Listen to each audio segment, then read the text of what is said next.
Hello guys, welcome to Technoguys education.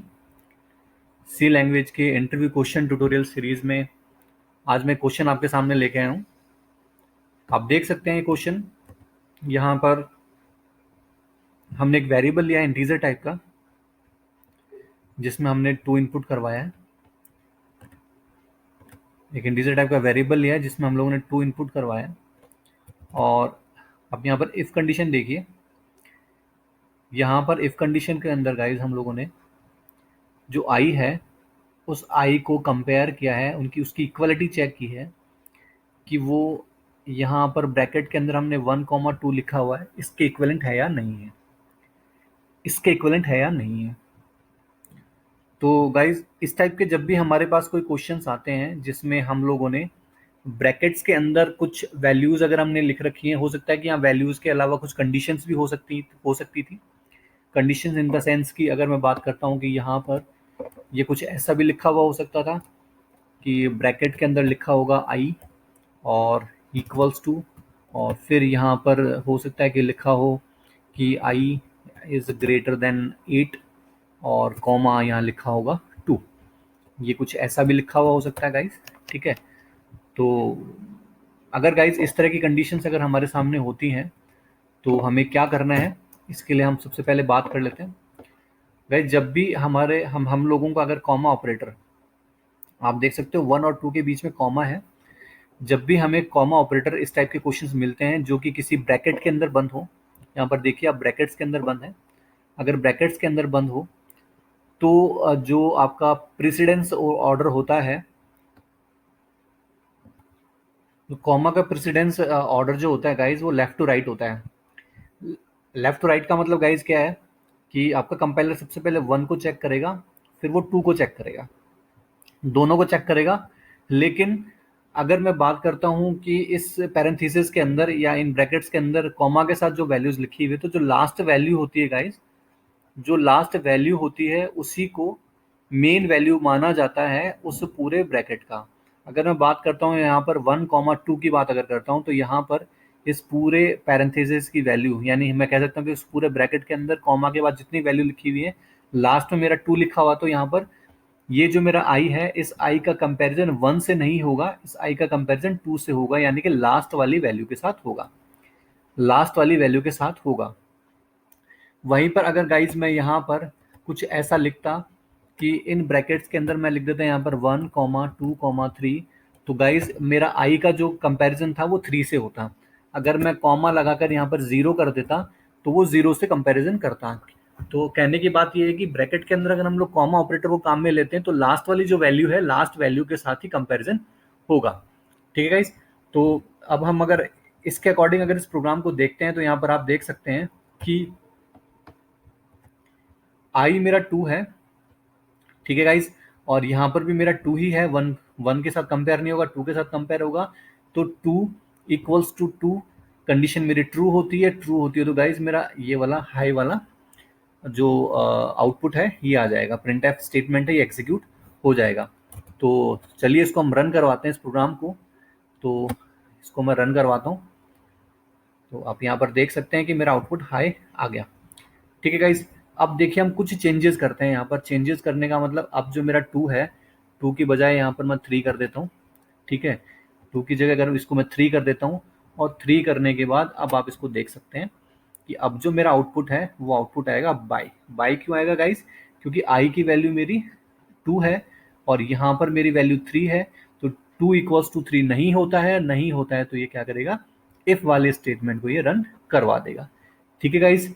चलिए कुछ और एक्सपेरिमेंट करते हैं। कुछ और एक्सपेरिमेंट्स में हम लोग क्या करते हैं गाइस, अब हम यहाँ के इसके जो पैरेंथेसिस है, इन पैरेंथेसिस को मैं हटा देता हूँ, इन ब्रैकेट्स को मैं हटा देता हूँ, ठीक है।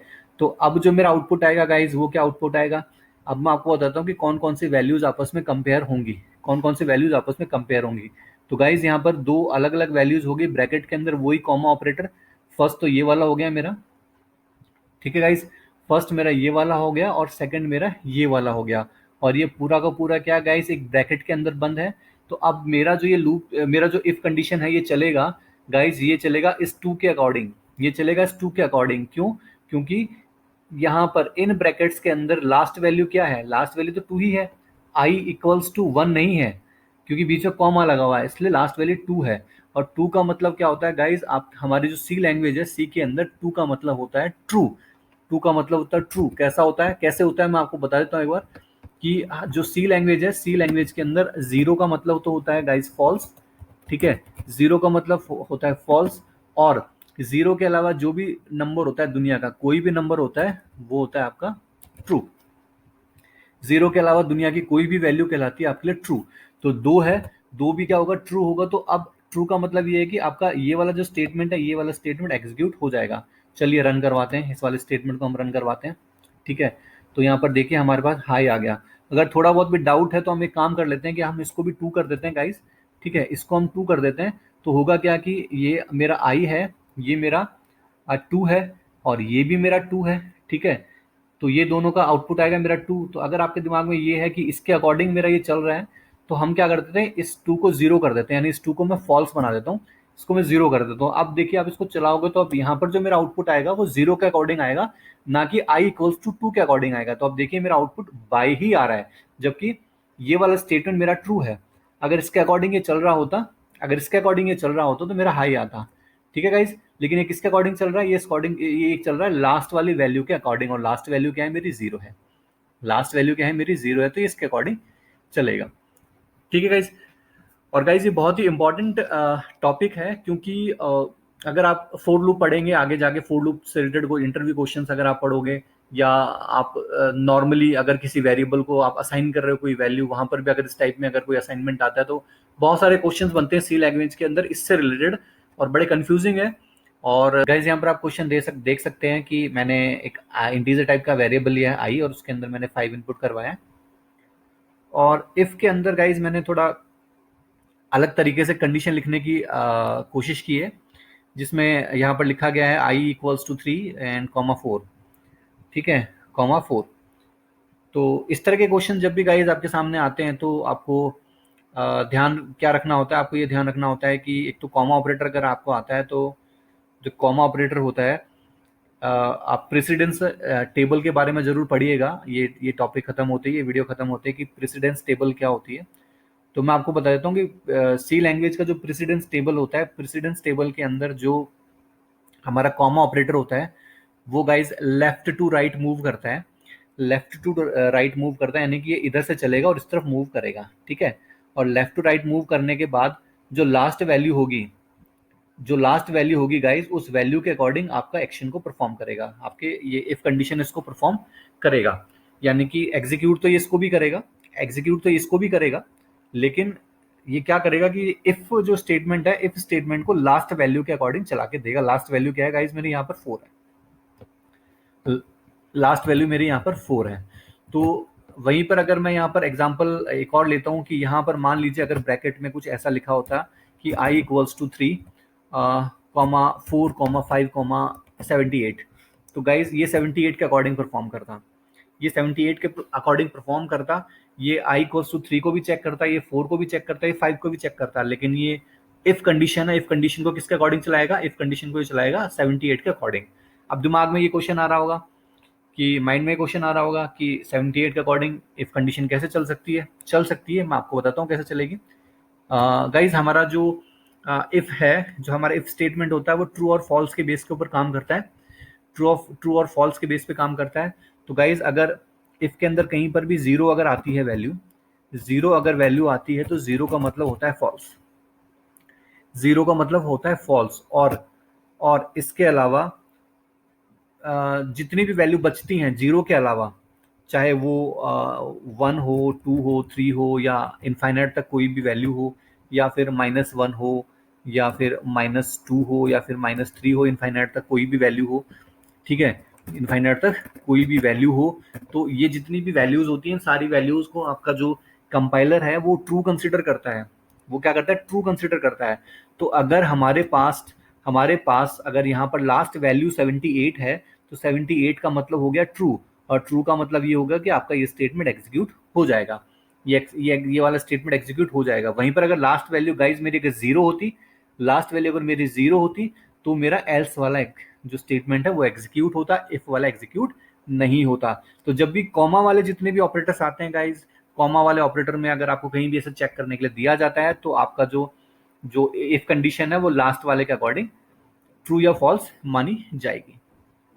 ठीक है गाइस, तो चलिए इसको हम रन करवाते हैं इस प्रोग्राम को। तो यहाँ पर देखिए मैंने इस प्रोग्राम को लिखा हुआ है, इसको मैं रन करवाता हूँ। तो अब जो मेरा आउटपुट है वो हाई आएगा। ठीक है, अब मेरा आउटपुट है हाई आएगा, और वहीं पर अगर मैं यहाँ पर 4 की जगह अगर मैं 0 लगा देता हूँ, अब अगर चलाएंगे तो 0 का मतलब फॉल्स होता है। तो अब जो मेरा आउटपुट बाय आएगा। ठीक है गाइस, तो अब जो मेरा आउटपुट है वो आउटपुट आएगा बाय। ठीक है, अब यहाँ पर गाइस आप कंडीशन भी लिख सकते हैं। आप कंडीशन क्या लिख सकते हैं कि आप यहाँ पर 0 पहले लिख दीजिए। यहाँ पर आपने 0 लिखा, 0 लिखने के बाद आपने बाद में कंडीशन लिखी, और यहाँ पर आप देख सकते हो कि आई जो है, आई के अंदर आपके 5 है। ध्यान से देखिएगा, आई के अंदर आपके 5 है, और 5 का आप 3 से कंपेयर कर रहे हो, तो 3 से कंपेयर करने के बाद क्या होती है, कंडीशन होती है आपकी गाइस फॉल्स। फॉल्स का मतलब 0। तो इसका मतलब ये है कि यहाँ पर जो है ये जो स्टेटमेंट है, ये स्टेटमेंट भी क्या लेके आएगा, आपके लिए 0 लेके आएगा, क्योंकि 5 बराबर नहीं होता है 3 के। 5 बराबर नहीं होता है तो 3 के। तो ये जो ये स्टेटमेंट है कुछ इस तरीके से हो जाएगा, 0,0। ये आपका स्टेटमेंट है कुछ इस तरीके से होगा, और लास्ट वाली वैल्यू भी 0 है। तो अभी भी मेरा आउटपुट गाइज बाय ही आएगा। अभी भी जो मेरा आउटपुट है गाइज वो बाय ही आएगा। ठीक है गाइज, इसके अलावा अगर हम लोग देखना चाहें कि इसके अलावा जैसे कि हम लोगों ने गाइज एक और हमारे पास ऑप्शन है कि यहाँ पर मैंने ये लिखा, ये लिखने के बाद मैंने कॉमा लगाया, और कॉमा के बाद गाइज मैंने यहाँ पर लिखा 2,3,4। ठीक है, 2,3,4। तो गाइज अब जो मेरा चलेगा, आप ये देख सकते हैं कि ये तो एग्जीक्यूट होगा लेकिन इसके अकॉर्डिंग नहीं चलेगा। फिर यहाँ पर जो चलेगा ये चलेगा हमारे 4 के अकॉर्डिंग। ठीक है गाइज, यहाँ पर चलेगा हमारा ये 4 के अकॉर्डिंग। तो मेरा जो आउटपुट आएगा वो आउटपुट आएगा गाइज यहाँ पर हाई। ठीक है, और अगर 4 को गाइज मैं यहाँ पर लास्ट में इसको अगर मैं 0 बना देता हूँ, तो अब आप मेरा आउटपुट देखिए कि जो इफ कंडीशन है, इफ कंडीशन को क्या करेगा, ये फॉल्स बना देगा, और ये एल्स वाले में जाकर बाय को प्रिंट करवा देगा। ठीक है गाइज, ये एल्स में जाकर बाय को प्रिंट करवा देगा। तो इस टाइप के जितने भी क्वेश्चंस आते हैं गाइज, ये सिंपली इसी तरीके से सॉल्व हो जाएंगे, और बहुत सारे क्वेश्चन इस तरीके के आपको, आप इंटरनेट पे भी सर्च करेंगे आपको मिलेंगे, और काफी सारे एग्जाम्स में, काफी सारे इंटरव्यूज में भी इस टाइप के क्वेश्चंस पूछे जाते हैं। तो आई होप इस तरह के अगर कोई भी क्वेश्चन अगर आपके पास अब अगर फ्यूचर में अगर आता है तो आप कहीं नहीं अटकेंगे ऐसे क्वेश्चन में, आप इजिली उनको सॉल्व करेंगे। और गाइज अगर आपको मेरा वीडियो पसंद आया तो आप मेरे चैनल को सब्सक्राइब कीजिए और बेल आइकन पर जरूर प्रेस कीजिए, ताकि आपको आगे जब मैं कोई भी वीडियो अपलोड करूं तो आपको उसका नोटिफिकेशन मिलता रहे। और अगर गाइज आपको इस तरह के कोई क्वेश्चंस में अगर प्रॉब्लम आ रही है तो आप मेरे साथ शेयर कर सकते हैं, आप मुझे कमेंट्स में डाल सकते हैं। और अगर आप कमेंट मुझे देंगे तो मेरे लिए वो मोटिवेशनल होंगे, मैं और अच्छे वीडियोस आपके लिए लेके आऊँगा। मेरे वीडियोस को गाइज जितना ज़्यादा हो सके शेयर कीजिए, लाइक कीजिए। Thank you for watching guys.